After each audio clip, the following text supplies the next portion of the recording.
আখাউড়ায় অজ্ঞাত এক ব্যক্তির পুড়িয়ে হত্যার অভিযোগ, আটক এক।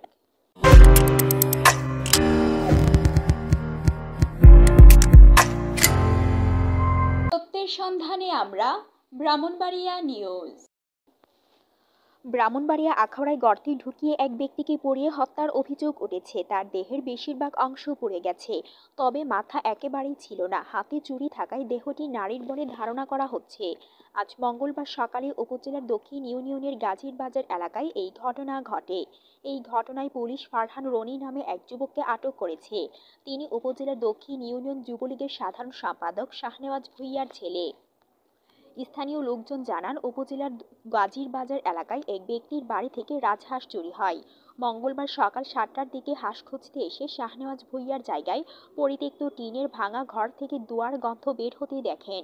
সেখানে থাকা ফারহান রনি জানায় সে পাতা পোড়া দিয়েছে। এই কথায় বিশ্বাস না হলে হাঁসের মালিক দুই ভাই এনামুল ও রোমান এবং তাদের চাচাতো ভাই উবাইদুল ঘরের ভেতরে কি দেখতে যায়। এই সময় ফারহান ক্রুদ্ধ হয়ে তাদেরকে মারার হুমকি দেয়। এতে সন্দেহ ঘনীভূত হলে তারা সহ গ্রামের লোকজন গিয়ে গর্ত পড়তে থাকা লাশ দেখতে পান। পুলিশকে খবর দিলে তারা লাশ বের করে। এই বিষয়ে আখাউড়া থানার পরিদর্শক তদন্ত শাহিনুর ইসলাম জানান, একজনকে পুড়িয়ে ফেলা হয়েছে। তার দেহের বেশিরভাগ অংশ পুড়ে গেছে। তার পরিচয় শনাক্তে সিআইডি ও পিবিআই কাজ করছে। এই ঘটনায় একজনকে আটক করা হয়েছে, আইনগত ব্যবস্থা চলছে। আমরা আটক করছি, ফারহান নামে একজনকে আটক করছি। সেই সম্ভবত এই কাজের সাথে জড়িত আছে, তা আমরা ইনভেস্টিগেশন করতেছি।